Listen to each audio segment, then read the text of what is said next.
परम आराध्य श्री गुरुदेव पदार बिंदुरे मोर अनंत कोटि प्रणाम। तत्सहित आज केन्दुबाड़ी झोलामाल अंचल तरफ आयोजित आश्रमर प्रतिष्ठा उत्सव एवं सत्संग और भक्त सम्मेलन एथिरे उपस्थित थिबा समस्त भगवत प्रेमी गुरु प्रेमी श्रद्धालु भाई गुरु मानक समस्त को भगवत स्वरूप प्रणाम। भजन कार्यक्रम पर आमर गोटे कार्यक्रम रही इष्ट स्मृति तापरे गो सेवक मानकर संवर्धना एवं श्रद्धालु गीता प्रेमी समस्त को गीता पुस्तक बंटन तापरे सत्संग कार्यक्रम विभिन्न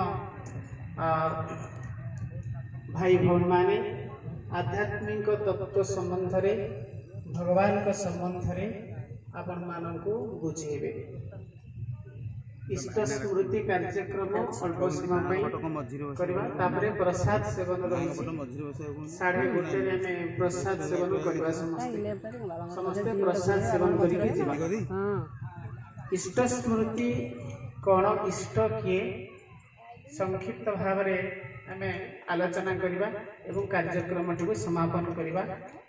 इष्ट होछंती हमर सबुठु जे प्रियतम काहाकु आमे प्रिय बा प्रियतम बोली कहूचे बापा माँ भाई भौणी संसार कहा सहित आमे प्रियत्व भाव रखीचे प्रियत्व संबंध रखीचे जहां सहित प्रियत्व संबंध रखीचे से सब होची क्षणस्थायी ए जन्मर संबंध। तो प्रकृत रे हमर प्रियतम की जी आमर जन्म जन्मांतर आम सहित जी अच्छी ए जन्म रे तो बापा माँ भाई भौणी ये सब संबंध आम स्थापन करिछि। पूर्व जन्म रे एमाने नथिले बा या पर जन्म रे समस्ते आमर जे बापा माँ वर्तमान कि भाई भौणी या परे रहिबे तार किछि निश्चितता नाही।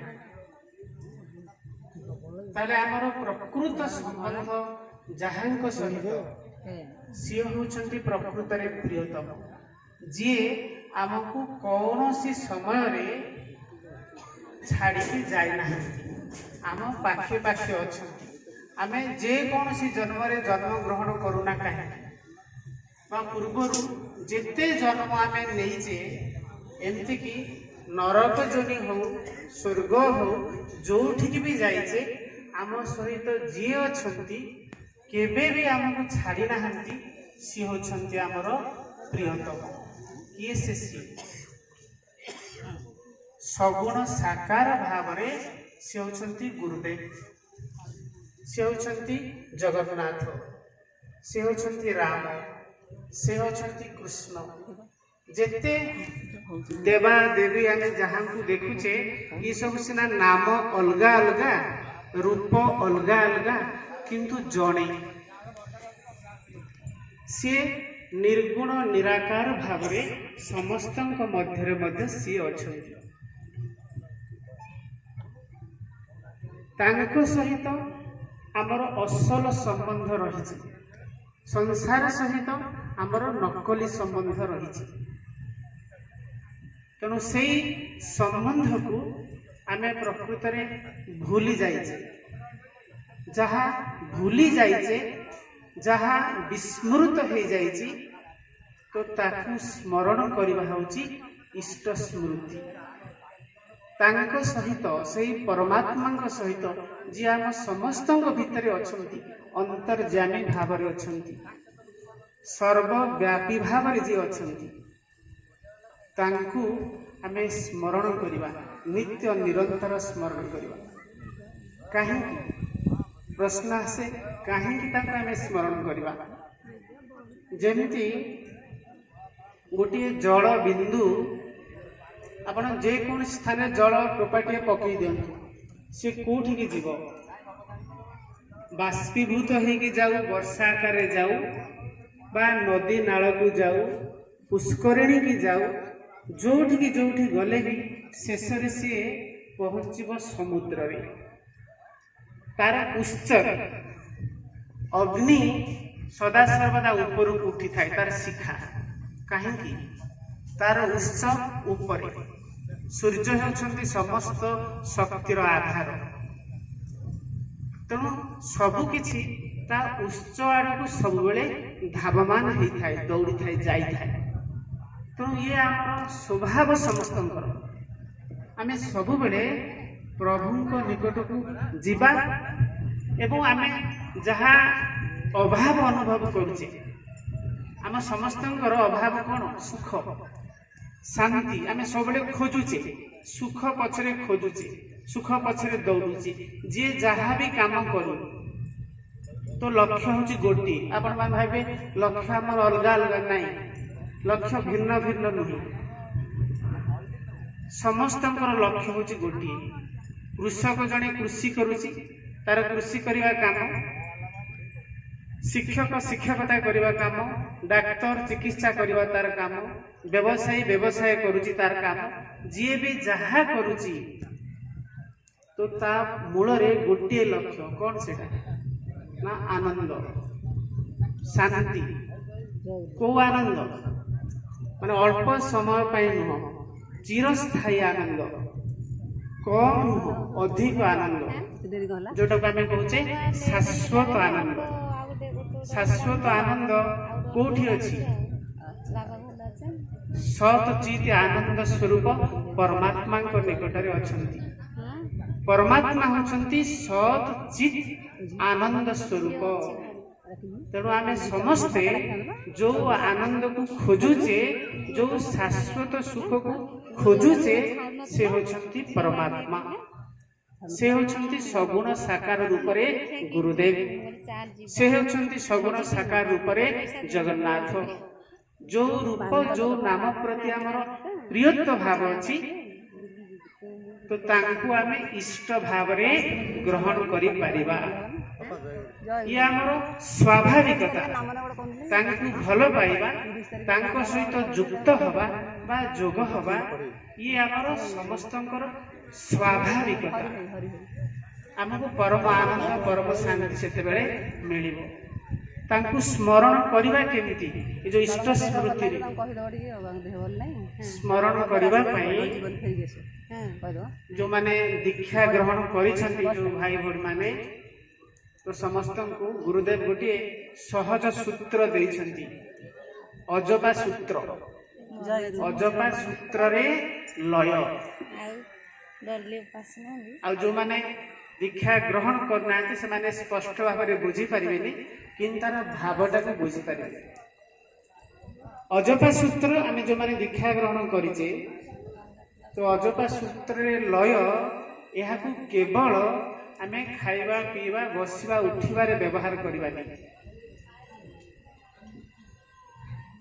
कौनसी मते आम तांकु मने पकौने प्रभु को मने पकौने से मने पकईबा गुरुदेव ए खाइबा पीवा बसिबा उठिबा सहित ए स्मरण को जोड़ी देइछन्ती खाइबा तो केबे छाड़ी परिबानी काम करिबा जीवाशय छाड़ी परिबानी तेणु खाइबा जमती निहाती दरकार ता सहित जोड़ी देले ए अजपा सूत्र को गुरुदेव कहले खाइबा समय स्मरण करिवो पूर्वरु स्मरण करिवो पानी पीबा समय स्मरण करिवो जीवा आसिया समय स्मरण करिवो काम करिबा समय स्मरण करिवो किंतु असल कथा नुह काम खाइबा पीबा हमर असल जीवन नुह वंश वृद्धि करिबा विषय भोग करिबा ये असल जीवन नुह असल जीवन होची प्रभु को स्मरण करिबा किंतु हमको जोड़ी दिया जायछि ता सहित किंतु असल कथा खाइबा पीबा नुहे खाइबा पीबा बसिबा उठिबा से सब समय स्मरण करिबा ତା ସହିତ ଅନ୍ୟ ସବୁ ସମୟରେ ସ୍ମରଣ କରିବା, ତେବେ ଆମେ ପରମ ଶାନ୍ତି ଆଉ ପରମ ଆନନ୍ଦ ପ୍ରାପ୍ତ କରିବା। ଯେଉଁମାନେ ଦୀକ୍ଷା ଗ୍ରହଣ କରିଲେ ଆମେ ବି ଠାକୁରଙ୍କୁ ବିଶ୍ୱାସ କରୁଛେ, ଇଷ୍ଟଙ୍କୁ ବିଶ୍ୱାସ କରୁଛେ, ଏବେ ବୁଝିପାରୁଛେ ସେଇ ପରମାତ୍ମା ପୂର୍ବରୁ ଥିଲେ ଆମ ସହିତ, ଏବେ ଅଛନ୍ତି, ଆଗକୁ ରହିବେ, ତାଙ୍କୁ ହିଁ ଆମେ ସ୍ମରଣ କରିବା।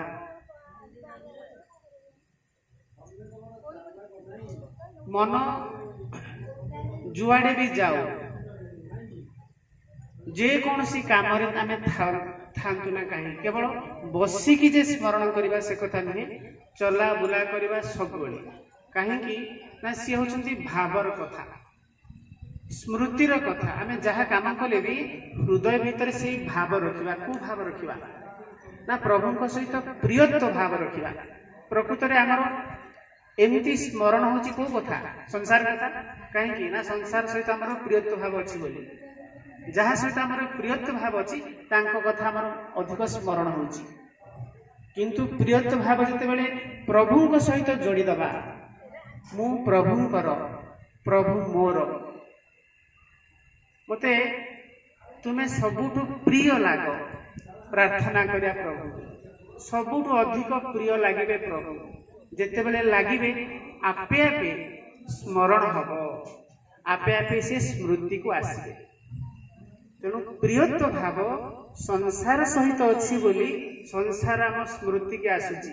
ଆଉ ସଂସାର ହେଉଛି ନାଶବାନ, ଦୁଃଖାଳୟ, ଦୁଃଖର ଘର। ଦୁଃଖର ଘରୁ ଆମେ ସୁଖ କେମିତି ଆଶା କରିବା? ବୃଥା। ସେଥିପାଇଁ ଦୁଃଖ ହିଁ ଦୁଃଖ। ସୁଖ ପାଇବା ପାଇଁ, ଆନନ୍ଦ ପାଇବା ପାଇଁ ପ୍ରକୃତରେ ପ୍ରଭୁଙ୍କ ସହିତ ଆମର ସମ୍ବନ୍ଧ ଯୋଡ଼ିବାକୁ ପଡ଼ିବ, ପ୍ରିୟତ୍ୱ ଭାବ ରଖିବାକୁ ପଡ଼ିବ। ମୋତେ ତୁମେ ସବୁଠୁ ପ୍ରିୟ ଲାଗ, ଏଇ ପ୍ରାର୍ଥନା କରିବା। ମୁଁ ତୁମର, ତୁମେ ମୋର, ପ୍ରଭୁଙ୍କ ସହିତ ଏଇ ଭାବ ଯୋଡ଼ିବା। मेरे तो गिरिधर गोपाल दूसरा न कोई। मीराबाई କହିଛନ୍ତି ଯେ ପ୍ରଭୁ ତୁମେ ମୋର, ମୋର ଆଉ କେହି ନୁହନ୍ତି। ତେଣୁ ଯିଏ ଯେକୌଣସି ସ୍ଥାନରେ ରହୁ, ଯେକୌଣସି କର୍ତ୍ତବ୍ୟ କରୁ, ଯାହା ବି କରନ୍ତୁ ମନା ନାହିଁ, କିନ୍ତୁ ସମ୍ବନ୍ଧ ଯୋଡ଼ିବା ପ୍ରଭୁଙ୍କ ସହିତ, ପ୍ରିୟତ୍ୱ ଭାବ ଯୋଡ଼ିବା ପ୍ରଭୁଙ୍କ ସହିତ।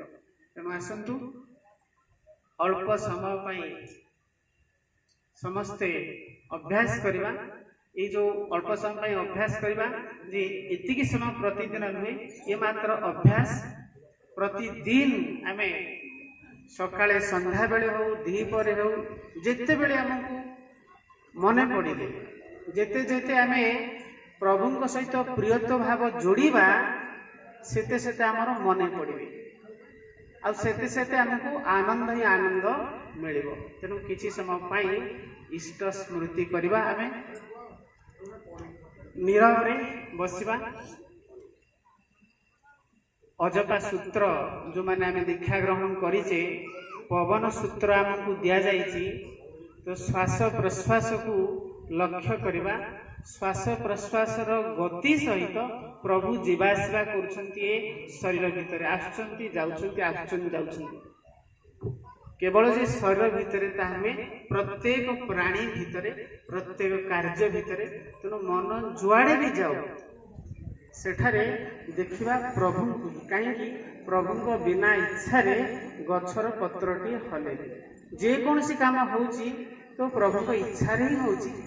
ଏହାକୁ ଭଲ ଭାବରେ ବୁଝିଯିବା ଏବଂ ବାସ୍ତବିକ ତାହା ସତ।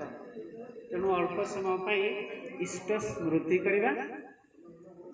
ଯଦି ବା ଇଏ ପରିବେଶ ନୁହଁ, ତଥାପି କାର୍ଯ୍ୟକ୍ରମ ଅନୁସାରେ ବିଶେଷ ଭାବରେ କେହି ପାଟିତୁଣ୍ଡ ବା ଡିଷ୍ଟର୍ବ କରିବେନି ବୋଲି ଭାବୁଛି। ଚୁପଚାପ ନୀରବରେ ଆମେ ସମସ୍ତେ କିଛି ସମୟ ପାଇଁ ସ୍ମରଣ କରିବା। ଓମ୍ ଶାନ୍ତି। ଆଖି ବନ୍ଦ କରିକି ସମସ୍ତେ, ଆଖିରେ ସବୁଆଡ଼େ ମନ ଚାଲି ଯାଉଛି, ତେଣୁ ଆଖି ବନ୍ଦ କରିକି କିଛି ସମୟ ପାଇଁ ଇଷ୍ଟ ସ୍ମୃତି କରିବା। ଓମ୍ ଶାନ୍ତି।